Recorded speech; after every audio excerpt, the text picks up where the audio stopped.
Hello everyone, कैसे आप लोग। वेलकम टू केमिस्ट्री अध्ययन। और आज हम बात करने वाले हैं सॉलिड स्टेट के लेक्चर 3 में second classification of unit cell.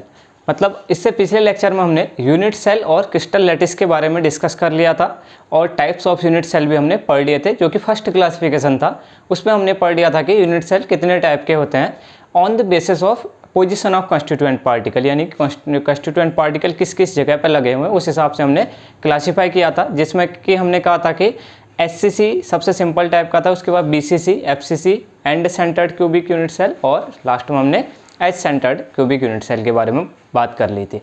अब आज हम जो दूसरा है second classification of unit cell के बारे में पढ़ेंगे, यानी कि एक और तरीका होता है जिसके थ्रू हम क्या कर सकते हैं, यूनिट सेल को क्लासीफाई कर लेते हैं। तो इसमें देखेंगे दूसरा क्लासिफिकेशन स्टार्ट करने से पहले हम ये देख लेते हैं कि कुछ होते हैं पैरामीटर्स जिसके हिसाब से हम क्या करते हैं, दूसरा क्लासिफिकेशन करते हैं यूनिट सेल का। तो हम यहाँ पर पहला देखते हैं parameters of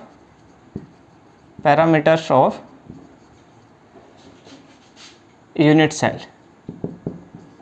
parameters of unit cell, पहले हम इस चीज़ की बात करते हैं कि पैरामीटर क्या होते हैं यूनिट सेल के। अब देखिए यहाँ पर क्या है, अगर हम एक यूनिट सेल को लें, जैसे हमने एक यूनिट सेल को ड्रॉ किया,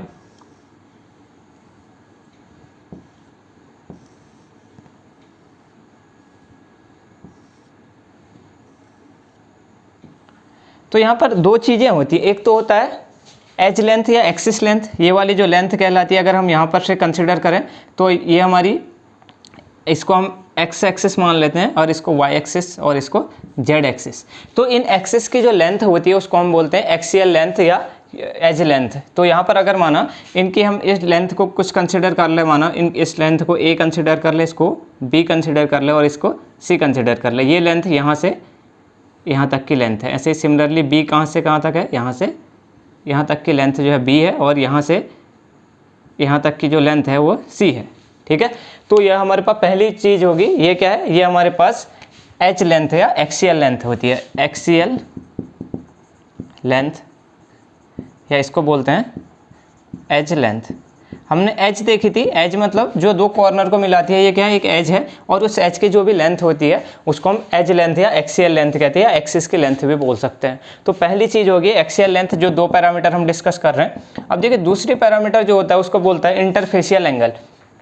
इंटरफेशियल एंगल मतलब जो दो एडजेसेंट फेस के बीच का जो एंगल होता है उसको हम इंटरफेशियल एंगल बोलते हैं। जैसे हमने ये देखी थी, यूनिट सेल देखा था, तो यूनिट सेल में जो एक्सियल लेंथ है वो कौन सी लेंथ है, अगर हम इस पॉइंट से बात करना चाहें, इस पॉइंट से अगर हम बात करें, इस पॉइंट से ये एक एक्सिस, ये दूसरी एक्सिस, और ये अगर आपके साइड से देखें तो एक ये वाली एक्सिस ऊपर वाली, एक ये वाली एक्सिस और एक ये वाली एक्सिस, हमने इसको एक्स एक्सिस मान रखा है, इसको वाई एक्सिस और इसको जेड एक्सिस। तो इनकी जो भी लेंथ है उसको हम बोल रहे हैं एक्सियल लेंथ। इसकी लेंथ, इसकी लेंथ और इसकी लेंथ, इसको हम एक्सियल लेंथ बोल रहे हैं। अब दूसरी चीज़ क्या है, दूसरी चीज़ है इंटरफेशियल एंगल। इंटरफेशियल एंगल जो होता है दो एडजेसेंट फेस के बीच का एंगल होता है। जैसे एक फेस ये है, दूसरा फेस ये है, तो इन दोनों के बीच का ये जो एंगल है, यहाँ पर का जो एंगल है फेस के बीच का, इस फेस के बीच का और इस फेस के बीच का, तो यहाँ पर दिख रहा है कि ये वाला एंगल और इस फेस और इस फेस के बीच में अगर हम एंगल देखें तो ये 90 डिग्री का एंगल है यहाँ पर। तो इसको वो दूसरी चीज़ क्या है यहाँ पर, इंटरफेशियल एंगल। इंटरफेशियल एंगल, ठीक है। इंटरफेशियल मतलब इंटरफेशियल एंगल हम बोल सकते हैं कि angle between two adjacent face. दो एडजेसेंट फेस के बीच का जो भी एंगल होता है उसको हम बोल देते हैं इंटरफेशियल एंगल। जैसे हम यहाँ पर देख रहे हैं, ये पीछे वाला फेस, ये लेफ्ट वाला फेस अगर हम देखें तो यहाँ पर से क्या, इन दोनों के बीच में ये, क्योंकि एक हमने सिंपल क्यूबिक यूनिट सेल ले रखा है और क्यूब के दो एडजेसेंट फेस का जो एंगल होता है वो होता है 90 डिग्री। तो ये क्या है, यहाँ पर हमने 90 डिग्री देख रखा है इंटरफेशियल एंगल। और जो एक्सियल लेंथ है वो क्या है, लेंथ ऑफ एक्सिस। जो एक्सिस की लेंथ है, एक हमारे पास ए आ रहा है, एक बी आ रहा है और एक सी आ रहा है, और यहीं पर अगर हम दिखाना चाहें इंटरफेशियल एंगल, तो इंटरफेशियल एंगल क्या हो जाएगा, एक हमने अल्फा से डिनोट कर देते हैं, दूसरा हम बीटा से डिनोट कर लेते हैं और थर्ड हम गामा से डिनोट कर लेते हैं।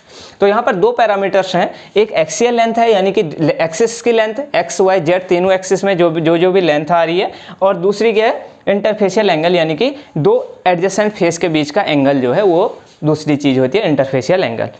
तो इसके बेस पर हम क्या करते हैं, दूसरा क्लासिफिकेशन करते हैं किसका, यूनिट सेल का। तो सेकंड क्लासिफिकेशन अब हम देखते हैं कि यूनिट सेल कैसे क्लासिफाई कर रहे हैं। अब इसको मिटा लेते हैं एक बार।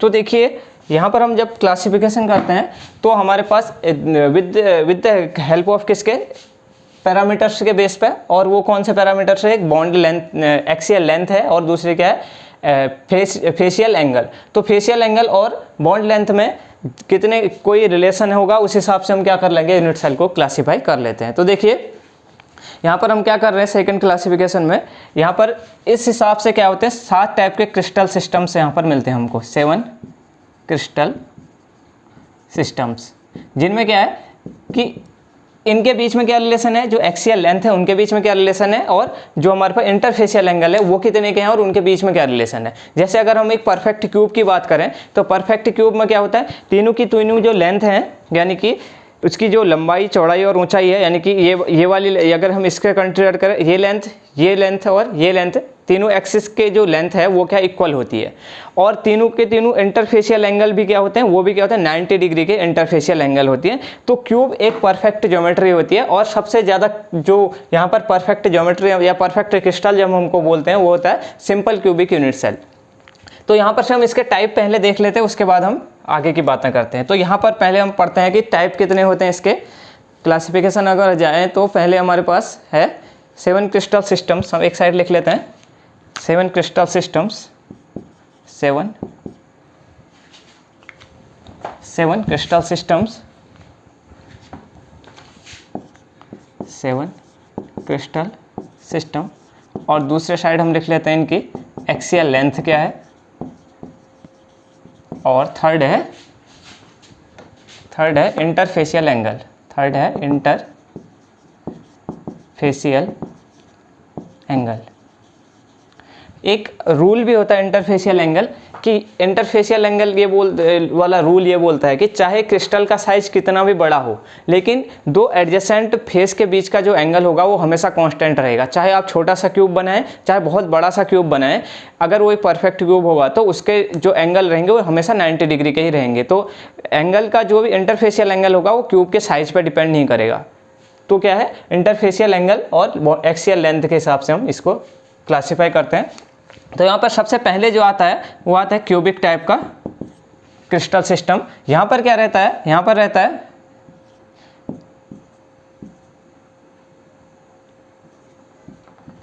यहाँ पर क्या रहता है, यहाँ पर A इक्वल टू बी होता है और H इक्वल टू सी होता है। यानी कि यहाँ पर जो लेंथ यहाँ पर ये वाली है और जो लेंथ ये वाली है और ये वाली लेंथ है, तीनों के तीनों क्या होती है, इक्वल होती है। और दूसरी चीज़ इंटरफेशियल एंगल क्या है, इंटरफेशियल एंगल यहाँ पर अल्फा इक्वल टू होता है बीटा के और इक्वल टू होता है गामा के, और ये तीनों के तीनों एंगल जो होते हैं 90 डिग्री के होते हैं। मतलब यहाँ पर से एक बात समझ में आ रही है कि ये जो एंगल है, ये अगर एक क्यूबिक क्रिस्टल को हम इसको कंसिडर करें तो ये सारे एंगल 90 डिग्री के हैं आपस में। और ये जो बॉन्ड लेंथ या एज लेंथ है यहाँ पर, ये वाली और ये वाली, ये तीनों के तीनों क्या है, इक्वल हैं, एक दूसरे के बिल्कुल इक्वल है। ये ए भी जितनी लेंथ का है उतना ही बी भी है, उतना ही सी भी है। तो इसको बोल दिया जाता है A equal to B equal to C. ये चीज़ मैं अभी ट्रिक लिख रहा हूँ, इसको मैं बताता हूँ कैसे करते हैं। अब देखिए दूसरा जो टाइप का क्रिस्टल होता है वो होता है टेट्रागोनल। देखिए यहाँ पर क्या होता है, यहाँ पर भी क्या होता है, A इक्वल टू बी होता है लेकिन डज नॉट इक्वल टू सी होता है। यानी कि यहाँ पर क्या है, ये दोनों लेंथ तो बराबर है लेकिन ये वाली लेंथ इसके इक्वल नहीं है, ये बड़ी भी हो सकती है छोटी भी हो सकती है। तो यहाँ पर A does not equal to B does not equal to C. और यहाँ पर जो इंटरफेशियल एंगल है वो सभी के सभी क्या होते हैं, इक्वल होते हैं और 90 डिग्री के बराबर होते हैं। ठीक है, अच्छा उसके बाद थर्ड जो टाइप होता है वो होता है ऑर्थोरोम्बिक। यहाँ पर क्या होता है, A does not equal to B does not equal to C. यानी कि ये वाली लेंथ इसके भी इक्वल नहीं है और ये इसके इक्वल भी नहीं है। यानी कि तीनों के तीनों जो बॉन्ड लेंथ या एक्सियल लेंथ है वो क्या है, अलग अलग है। तो इसको हमने लिख दिया A does not equal to B does not equal to C. और इसको अगर हम यहाँ पर रिप्रेजेंट करें तो यहाँ पर alpha is equal to beta हो जाता है, इज इक्वल टू गामा, और ये भी क्या रहता है 90 डिग्री के एंगल में रहते हैं। ठीक है, अब देखिए थर्ड जो होता है वो होता है मोनोक्लिनिक टाइप का CLINIC, मोनोक्लिनिक। तो ये पहला, ये दूसरा, 7 टाइप के क्रिस्टल सिस्टम देखेंगे, 3 4 हो गए। तो यहाँ पर भी क्या रहता है, A does not equal to B does not equal to C, यानी कि यहाँ पर भी क्या ऊपर की जैसी कंडीशन है, ये लेंथ इसके इक्वल नहीं है और इसके इक्वल भी नहीं है, तीनों के तीनों लेंथ क्या है, अलग अलग हैं यहाँ पर, ठीक है। अब देखिए इसके बाद क्या होता है, यहाँ पर जो अल्फा होता है वो तो बीटा के इक्वल होता है और ये दोनों क्या रहते हैं 90 डिग्री के, बट गामा क्या होता है, गामा 90 डिग्री नहीं होता है, ये थोड़ा सा क्या होता है अलग एंगल होगा कोई ना कोई। लेकिन यहाँ पर क्या है, ये एंगल और ये एंगल तो दोनों के दोनों 90 डिग्री हैं, लेकिन गामा वाला एंगल क्या है वो 90 डिग्री का नहीं होता है, ठीक है। अच्छा, अब अगला आता है वो 5th टाइप है, वो है ट्राइक्लिनिक, ट्राइक्लिनिक, ठीक है। तो यहाँ पर भी क्या रहता है, यहाँ पर भी क्या रहता है, यहाँ पर भी वही है, A does not equal to B does not equal to C। यहाँ पर भी तीनों के तीनों जो एक्सियल लेंथ है वो इक्वल नहीं है।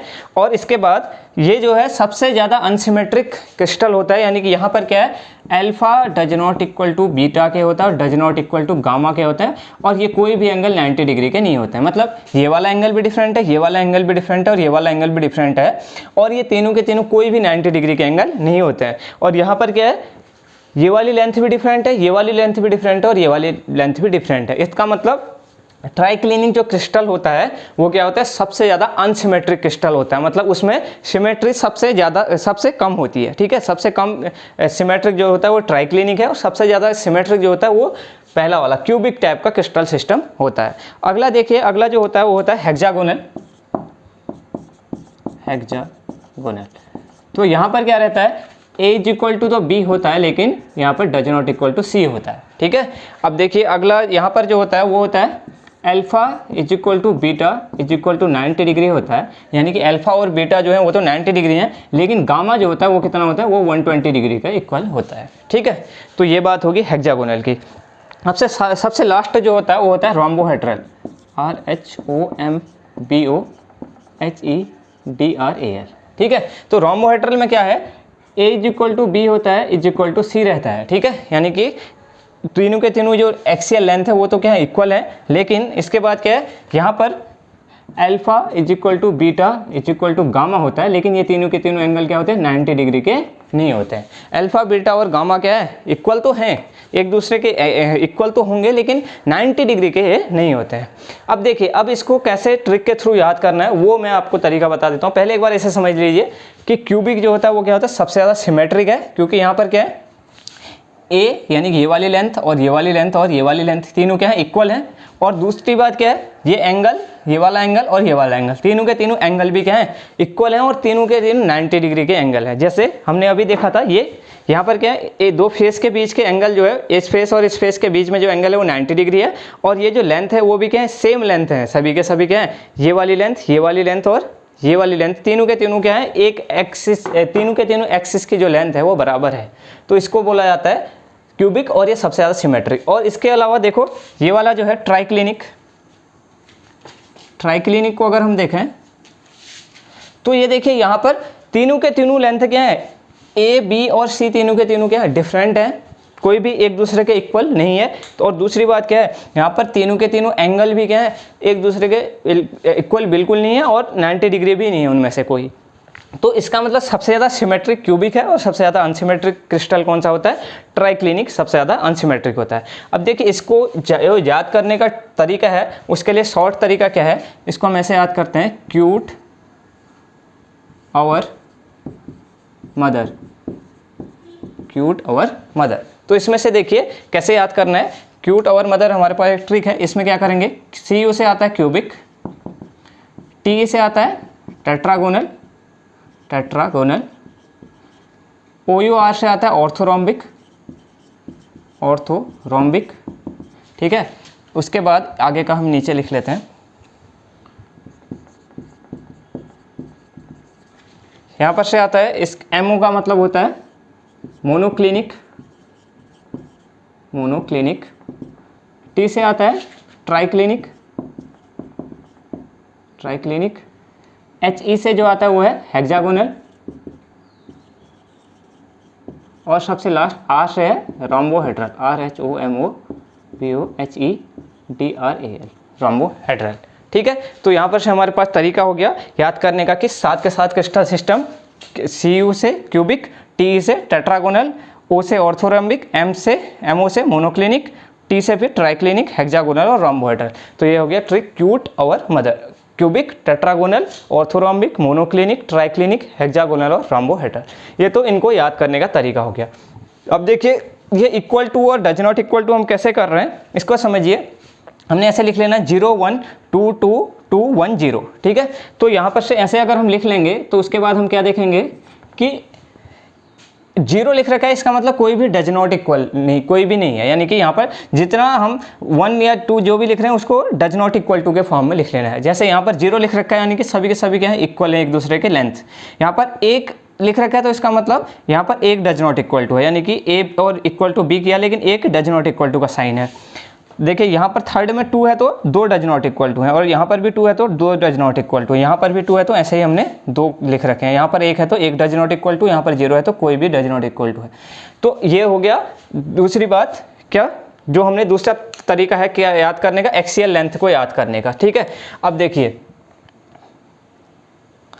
अब थर्ड को क्या कैसे याद करना है, इसको ऐसे याद करना है कि सबसे ज़्यादा जो सिमेट्रिक होता है वो तो कौन सा है, क्यूबिक टाइप का क्रिस्टल सिस्टम सबसे ज़्यादा सिमेट्रिक है। तो इसका मतलब सारे के सारे जो फेशियल एंगल हैं वो क्या होंगे, एक दूसरे के बिल्कुल इक्वल होंगे, और वो क्या होते हैं 90 डिग्री के इक्वल भी हैं। तो सबसे ज़्यादा सिमेट्रिक तो ये वाला लिखोगे पहले, और सबसे ज़्यादा अनसिमेट्रिक कौन सा है, ट्राइक्लिनिक। इसको ऐसे याद कर लो कि अल्फा, बीटा और गामा तीनों एक दूसरे के इक्वल नहीं है और does not equal to 90 degree के हैं, ठीक है। उसके बाद देखिए यहाँ पर टेट्रागोनल और ऑर्थोरोम्बिक में भी क्या है, दोनों इसमें भी अल्फा, बीटा और गामा सब तीनों इक्वल है और तीनों के तीनों 90 डिग्री के इक्वल है। अब इसको याद करना है मोनोक्लिनिक में कैसे याद कर सकते हैं, मोनो मतलब एक, इसका मतलब 2 एंगल तो एक जैसे हैं लेकिन एक एंगल डिफरेंट है, गामा 90 डिग्री के इक्वल नहीं है, मोनोक्लिनिक ऐसे याद कर लोगे, ठीक है।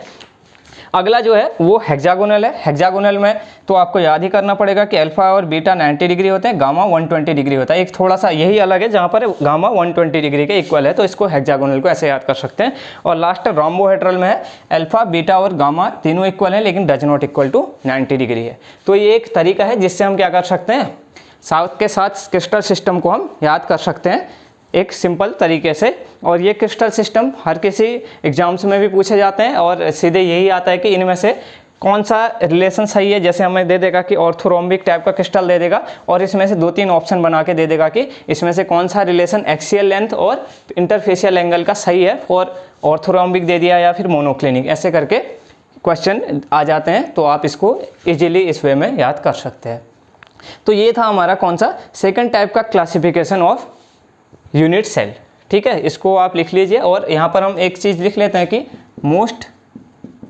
मोस्ट सिमेट्रिक क्रिस्टल जो है वो कौन सा है, वो है क्यूबिक वाला, ठीक है। और मोस्ट अनसिमेट्रिक कौन सा है, मोस्ट अनसिमेट्रिक क्रिस्टल जो है वो कौन सा है, ट्राइक्लिनिक, ठीक है। तो इतनी चीज़ आप ध्यान दे सकते हैं और इसको याद कर सकते हैं, ठीक है। आप इसको बना लीजिए एक बार। अब हम इसके बाद आगे की बात डिस्कस करते हैं।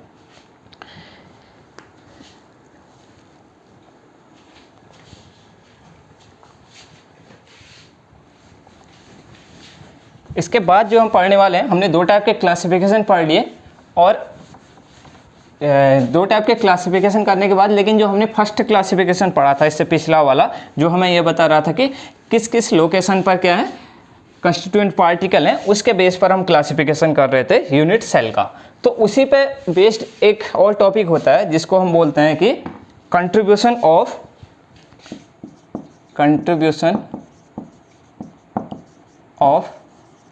पार्टिकल्स, कंस्टिट्यूएंट पार्टिकल्स, या उनको बोल सकते हैं लैटिस पॉइंट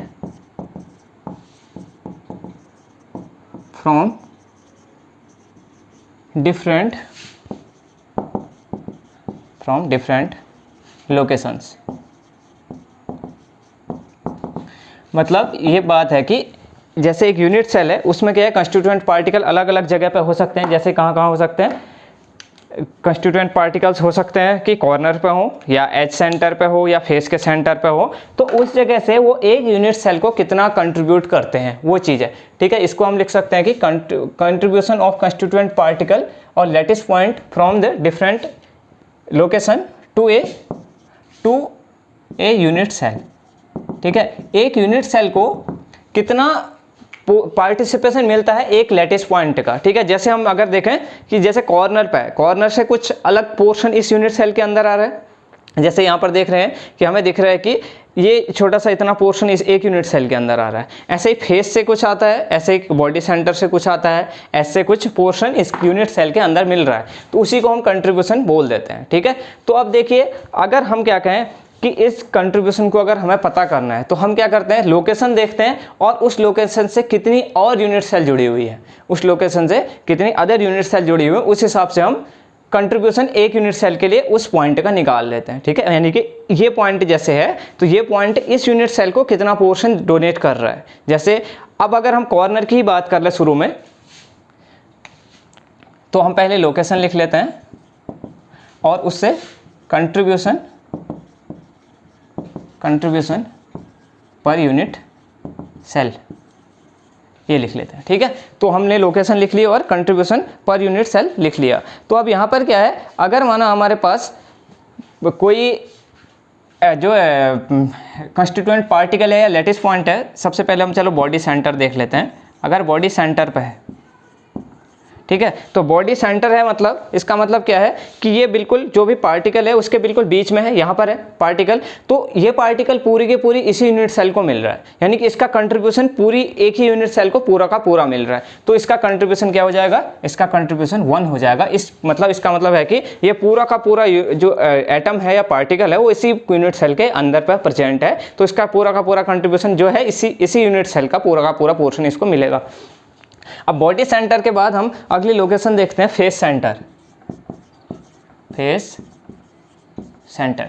ठीक है, अब देखिए फेस सेंटर अगर हम देखें तो आप देख सकते हैं कि फेस ये होता है फेस, और इसके सेंटर पर मतलब यहाँ पर फेस के यहाँ पर कहीं पर पार्टिकल प्रेजेंट है। तो ऐसा होगा कि अगर एक यूनिट सेल ये है, इसके बगल से, क्योंकि क्रिस्टल लैटिस के अंदर तो बहुत सारे यूनिट सेल्स आपस में जुड़ी हुई होंगी, तो एक यूनिट सेल अगर ये है तो इसके जस्ट बगल में ऐसे एक और यूनिट सेल रही होगी, और इसके ऊपर भी रही होगी, ऐसे भी नीचे भी रही होंगे। लेकिन अगर हम इस पर्टिकुलर लोकेशन की बात करें फेस की, तो इस फेस से यहाँ पर से अगर कोई पार्टिकल एक यूनिट सेल ऐसे और लगी होगी, अगर इसके पार्टिकल इसके बीच में रख दें तो आधा पोर्शन इसको यहाँ वाली यूनिट सेल को मिलेगा और आधा पोर्शन इस वाली यूनिट सेल को मिलेगा। तो अगर माना फेस पर कोई, जैसे हम अगर दीवार पर कंसिडर करें, इस दीवार पर हम क्या करें, छेद करके एक फुटबॉल वगैरह फिक्स कर दें, फुटबॉल लगा दें, तो क्या होगा, आधा पोर्शन उस फुटबॉल का इस कमरे में रहेगा और आधा पोर्शन कहाँ रहेगा, बगल वाले कमरे में रहेगा। तो यानी कि एक यूनिट सेल को उसका कितना कंट्रीब्यूशन मिला, यहाँ पर मिला 1/2 कंट्रीब्यूशन, आधा कंट्रीब्यूशन मिलेगा। ठीक है, तो ये, और बॉडी सेंटर मतलब इस कमरे के बिल्कुल बीच वाली लोकेशन में अगर होता, वही फुटबॉल अगर होती, तो इस पूरे के पूरे कमरे में ही वो बॉल रहती, तो वहाँ पर 1 कंट्रीब्यूशन हमको मिला था। अब देखिए फेस सेंटर मतलब दीवार मान सकते हो, दीवार पे अगर एक फुटबॉल फिट कर दो तो आधा पोर्शन ही एक यूनिट सेल को मिल पाएगा। थर्ड होता है लोकेशन कॉर्नर, या पहले हम एज सेंटर की बात कर लेते हैं, एज सेंटर। ठीक है, तो एज सेंटर कौन सा पोर्शन है, एज सेंटर ये वाला पोर्शन है, या फिर अगर आप दीवार में वो वाला कोना देखें तो आप एज सेंटर को समझ सकते हैं। ठीक है, तो एज सेंटर के क्या है, अगर आप एज सेंटर से देखना चाह रहे हैं तो यहाँ पर ये वाली लोकेशन एज सेंटर है, तो इस पर से देखिए इस एज से क्या होगा, एक यूनिट सेल यहाँ को लगी होगी, एक इसके ठीक ऊपर लगी होगी और एक यूनिट सेल इसके ठीक यहाँ पर। मतलब ये अगर एज सेंटर है तो इस एज सेंटर से एक यूनिट सेल यहाँ को लगी है, एक यूनिट सेल इसके ठीक ऊपर लगी होगी, एक यूनिट सेल इसके ठीक यहाँ पर लगी होगी।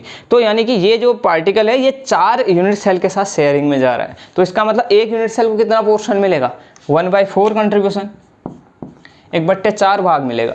तो आप इसको मकान में अगर इमेजिन करें तो एक मकान अगर ऐसे है तो इस वाले कोने पर अगर है तो यहाँ पर से ये पूरा का पूरा अगर कमरे का पूरा पोर्शन का वाला टॉप वाला कोना होगा, तो उसमें क्या होगा, एक जगह से हम वो जो कोना होगा वो क्या होगा, वो जो है वो ये वाला पूरा पोर्शन जो है वो किससे जुड़ा रहेगा, ये जो है 4 अदर कमरों से जुड़ा हुआ रहेगा, या इसी को समझ सकते हो, अगर ये एक कमरा है आपका तो इसके बगल से भी एक कमरा हो सकता है, इसके ठीक ऊपर से भी, यहाँ से भी, और एक ठीक ऊपर से यहाँ से भी। तो चार यहाँ पर, चार जगह से ये एटम अगर हम यहाँ पर रख दें तो वो जुड़ा हुआ हो सकता है। तो एक यूनिट सेल को वहाँ पर से 1/4 कंट्रीब्यूशन उसको मिलेगा। अब देखिए अगला, देखिए अगला लोकेशन हम जो ले लेते हैं वो ले लेते हैं कॉर्नर, कॉर्नर पे, ठीक है। तो कॉर्नर पे देखिए अगर ये कोना है तो एक कॉर्नर या मकान का भी कोना आप समझ सकते हो, अपने कमरे के कोने को देखें तो उस कोने से क्या हो सकता है, 8 और कमरे जुड़े हुए हो सकते हैं। जैसे ये कोना है, ये कॉर्नर पोजीशन है ये वाली, तो इस कॉर्नर वाली पोजीशन से क्या है, इस कॉर्नर वाली पोजीशन से आप देखिए एक तो यही यूनिट सेल लगी हुई है जो इससे जुड़ी हुई है, एक यहाँ पर से बगल में जुड़ी हो सकती है, एक इस साइड से जुड़ी हो सकती है, एक थोड़ा पीछे साइड, 4 तो इसी के यहाँ पर जुड़े हो सकते हैं और 4 ऊपर ऐसे ही जुड़े हुए हो सकते हैं।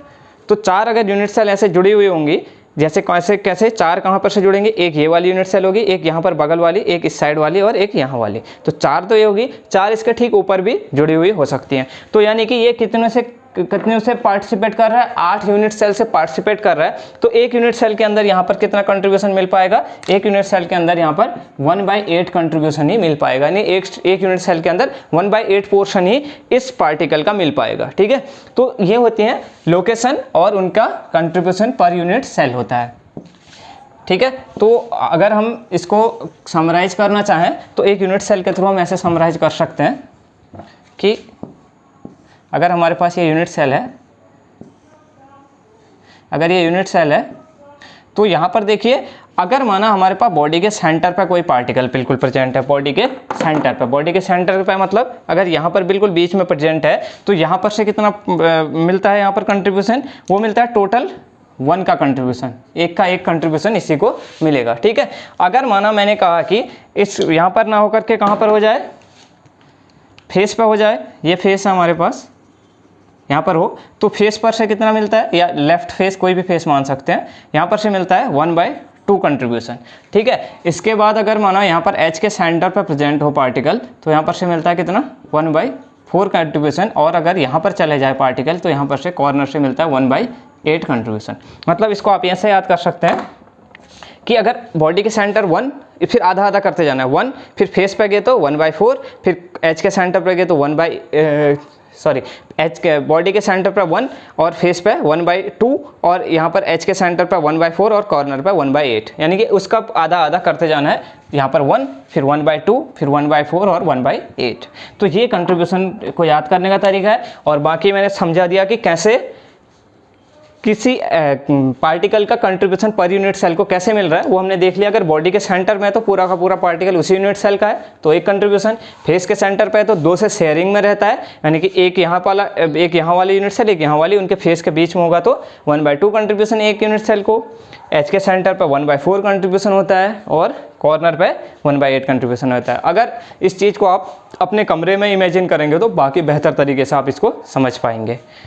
तो ये दूसरा हो गया कंट्रीब्यूशन पर एटम, ठीक है। अभी हम फिलहाल इस कंट्रीब्यूशन इतना ही करते हैं इसको, और इसके बाद हम करेंगे इसके जो क्वेश्चंस हैं इससे रिलेटेड, वो क्वेश्चन हम इसके बाद यहाँ पर हम इसको करेंगे। तो अब हम बात करते हैं कि calculation of total lattice point per unit cell, यानी कि जिसको हम जेड बोलते हैं, कि एक यूनिट सेल में कितना नंबर ऑफ लैटिस पॉइंट आते हैं। जैसे हमने कहा कि अभी कंट्रीब्यूशन हमने देखा था कि एक जगह से कितना कितना कंट्रीब्यूशन हमारे पर यूनिट सेल को मिलता है, तो per unit cell number of atom कितने आते हैं ये हम देखते हैं अब, कि calculation of total lattice point per unit cell, या इसको बोल लिख सकते हो टोटल लैटिस पॉइंट की जगह टोटल कंस्टिट्यूएंट पार्टिकल भी लिख सकते हो, total constituent particles per unit cell, यानी कि एक यूनिट सेल में टोटल कितने कंस्टिट्यूएंट पार्टिकल आते हैं, ठीक है। इसको इफेक्टिव नंबर भी बोल सकते हो, क्योंकि हम ये देख रहे हैं कि अलग अलग लोकेशन से एक यूनिट सेल को कितना पोर्शन मिल रहा है, और उस हिसाब से हम कैलकुलेट करेंगे जेड को। जेड ही क्या है, total lattice point per unit cell, ठीक है। तो जेड के लिए फॉर्मूला होता है total lattice point into contribution, यानी कि कितने नंबर ऑफ लैटिस पॉइंट हैं। जैसे कॉर्नर पे 8 लैटिस पॉइंट हैं टोटल, और उनका कंट्रीब्यूशन कितना आता है एक जगह से, वो होता है 1/8। तो उस हिसाब से हम जेड की वैल्यू को कैलकुलेट कर लेंगे, ठीक है। तो अभी एक चीज़ समझना बहुत ज़रूरी है कि कंट्रीब्यूशन पर जगह से कितना मिल रहा है। जैसे कॉर्नर से हमने देखा था कि कितना 1/8 कंट्रीब्यूशन मिल रहा था, वैसे ही बॉडी सेंटर से 1 कंट्रीब्यूशन मिल रहा था, फेस से मिल रहा था 1/2 कंट्रीब्यूशन, एज के सेंटर से कितना मिल रहा था 1/4 कंट्रीब्यूशन, ठीक है 1/4 ही मिल रहा था शायद, आई थिंक। ऐसे ही अलग अलग जगह से अलग अलग हमने देखा था अभी कि कितना कितना कंट्रीब्यूशन मिल रहा है, ठीक है। तो इस हिसाब से हम अब जेड को कैलकुलेट कर लेते हैं। देखिए जैसे हमारे पास simple cubic unit cell SCC है, ठीक है, एससीसी या प्रिमिटिव टाइप का यूनिट सेल हमने देखा था। तो वहाँ पर क्या था, वहाँ पर कुछ ऐसा था कि जितने भी एटम थे वो कहाँ पर थे, केवल कॉर्नर्स पे थे। कल ही हमने जो पढ़ रखा है, ठीक है, यहाँ पर क्या थे, एटम्स कहाँ पर थे, केवल कॉर्नर पे। 1 2 3 4 5 6 7 8 कॉर्नर पे, ठीक है। तो इसका मतलब अगर हम जेड निकालना चाहें, जेड मतलब टोटल लैटिस पॉइंट अगर हम इसके लिए निकालना चाहें, ठीक है, जिसको हम जेड से डिनोट करते हैं, क्वेश्चन जो आता है वो जेड के फॉर्म में आता है। तो देखिए टोटल लैटिस पॉइंट कितने हैं यहाँ पर, टोटल लैटिस पॉइंट यहाँ पर है 1 2 3 4 5 6 7 8, यानी कि कितने हैं 8, ठीक है। और किससे मल्टीप्लाई करना है, इसका कंट्रीब्यूशन। और एक का कंट्रीब्यूशन कितना होता है, एक का कंट्रीब्यूशन होता है कॉर्नर से 1/8, ठीक है। ये चीज़ हम अभी डिस्कस कर चुके हैं कि कंट्रीब्यूशन किस किस पोजीशन से कितना होता है, वो यूज कर रहे हैं हम जेड को कैलकुलेट करने में। तो यहाँ पर 8 × 1/8, 8 से 8 कैंसिल, यानी कि 1। तो अगर आपसे पूछा जाए कि एससीसी के अंदर कितने कंस्टिट्यूएंट पार्टिकल्स होते हैं, या पूछा जाए कि कितना क्या होता है, लैटिस पॉइंट कितने होते हैं, तो कितने होते हैं, वो होता है 1, ठीक है। जेड की वैल्यू 1 हो जाएगी। ऐसे क्वेश्चन बहुत सारे पूछे जाते हैं, ठीक है। अच्छा, ये तो एससीसी की बात होगी। अब देखिए अगर हमसे पूछा जाए बीसीसी में कितने होते हैं, ठीक है। तो बीसीसी में क्या अंतर हो जाता है, ये तो सब सेम ही रहता है, ये तो सब सेम ही रहता है, कॉर्नर पे तो एटम रहते ही रहते हैं। इसके अलावा क्या हो जाता है, एक एटम और कहाँ पर ऐड हो जाता है, बॉडी के बिल्कुल सेंटर पे। और बॉडी के सेंटर से हमें पता है कंट्रीब्यूशन कितना मिलना है, कंट्रीब्यूशन मिलना है वहाँ से टोटल 1 का 1 कंट्रीब्यूशन मिलना है।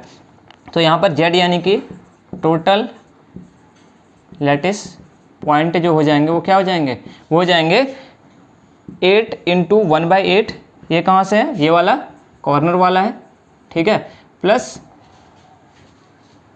1 × एक लैटिस पॉइंट ये है, और इसका कंट्रीब्यूशन भी कितना रहता है, 1 ही कंट्रीब्यूशन रहता है, ठीक है। ये जो बगल पहला मैं नंबर ऑफ लैटिस पॉइंट लिख रहा हूँ, ये क्या है, टीएलपी क्या है, ये है टोटल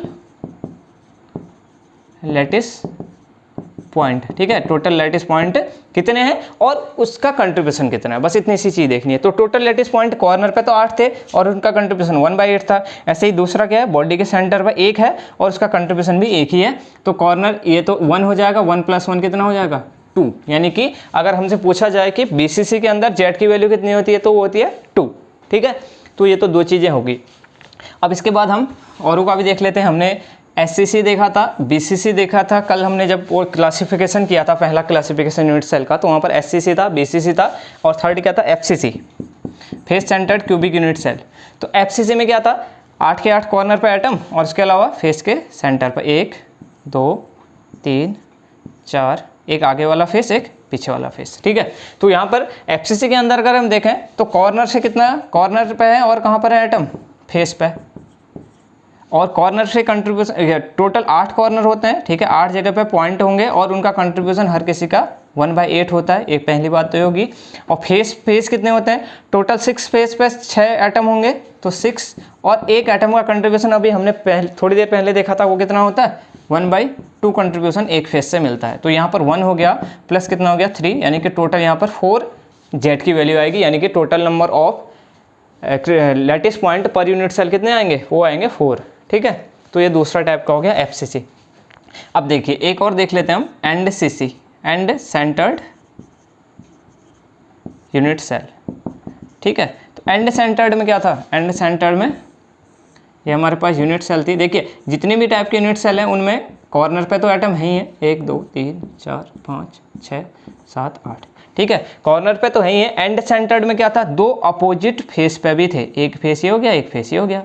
तो बस सिंपल सा यहाँ पर भी क्या होगा, 8 × 1/8, तो ये ऐसा का ऐसा ही रहेगा, प्लस क्या हो जाएगा, प्लस देखिए फेस से 2 फेस पे है और एक फेस से 1/2 कंट्रीब्यूशन होता है, तो 2 जगह पे है 2, ये तो हो गया टोटल लैटिस पॉइंट 2 है, एक ये है एक ये है, और कंट्रीब्यूशन कितना आता है यहाँ से 1/2 का कंट्रीब्यूशन फेस से, ठीक है। ये कहाँ से, ये कॉर्नर से है, और ये वाला दो फेस अपोजिट फेस से हैं, ये वाला फेस और ये वाला फेस। तो यहाँ पर कितना हो जाएगा, ये हो जाएगा 1, ये कॉर्नर से 1 हो जाएगा प्लस यहाँ पर से 1 हो जाएगा, यानी कि यहाँ पर भी क्या हो जाएगा 2 आ जाएगी जेड की वैल्यू। एंड सेंटर में 2 लैटिस पॉइंट प्रेजेंट रहते हैं, या पर यूनिट सेल 2 लैटिस पॉइंट आते हैं, या बोल सकते हो 2 constituent particles per unit cell होते हैं। ठीक है, अब एक लास्ट वाला देख लेते हैं, कौन सा, एज सेंटर्ड, लास्ट वाला एज सेंटर्ड,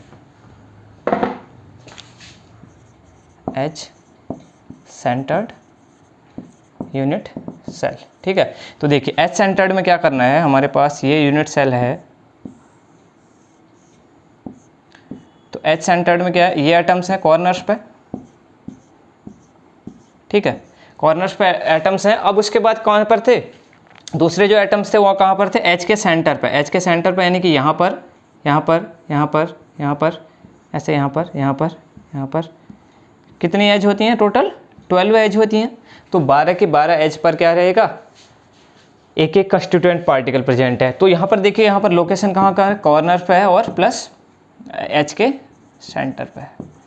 तो देखिए कॉर्नर पे से कितना टोटल लैटिस पॉइंट कितने हैं, कॉर्नर यानी कि 8 हो जाएंगे इंटू 1/8, ये तो यही रहा, प्लस एच के सेंटर से एच कितनी है टोटल लैटिस पॉइंट कितने होंगे, 12 होंगे, टोटल 12 एज होती है ना। तो हर किसी पे एक एक हमारे पास पार्टिकल प्रेजेंट रहेगा, और इंटू कितना हो जाएगा। और ये चीज़ हमें ध्यान देना कि कितना कंट्रीब्यूशन मिल रहा है, कंट्रीब्यूशन कितना मिलता है, एच के सेंटर से 1/4 कंट्रीब्यूशन। ठीक है, हाँ 1/4 कंट्रीब्यूशन, 1/4, तो कितना हो जाएगा, ये 3 टाइम्स से आएगा, और यहाँ पर से 1 + 3, तो टोटल 4 एटम आ जाएंगे जब हमारे पास एच सेंटर्ड की बात होगी। ठीक है, तो यहाँ पर से हमने सभी को डिस्कस कर लिया कि किसमें कितने नंबर ऑफ पार्टिकल्स आएंगे, कंस्टिट्यूएंट पार्टिकल्स आएंगे, जेड की वैल्यू जो भी आएगी वो हमने देख लिया है कि एससीसी में कितना आ रहा है, बीसीसी में कितना आ रहा है, एफसीसी में कितना आ रहा है, एंड सेंटर्ड में कितना आ रहा है, और एच सेंटर्ड में कितना आ रहा है। इसके लिए आपको पहले ये चीज़ ध्यान जरूर देनी है कि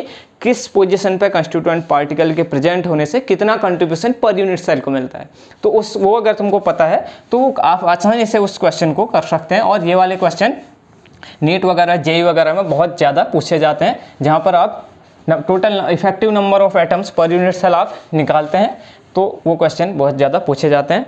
तो आज की क्लास में इतना ही करते हैं। इसके बाद अगली क्लास में हम इसके कुछ न्यूमेरिकल्स कर लेंगे जो कि कंट्रीब्यूशन पर रिलेटेड होते हैं, यानी कि हमें जेड की वैल्यू निकालनी होती है क्वेश्चन में, वो क्वेश्चन ज़्यादातर पूछे जाते हैं।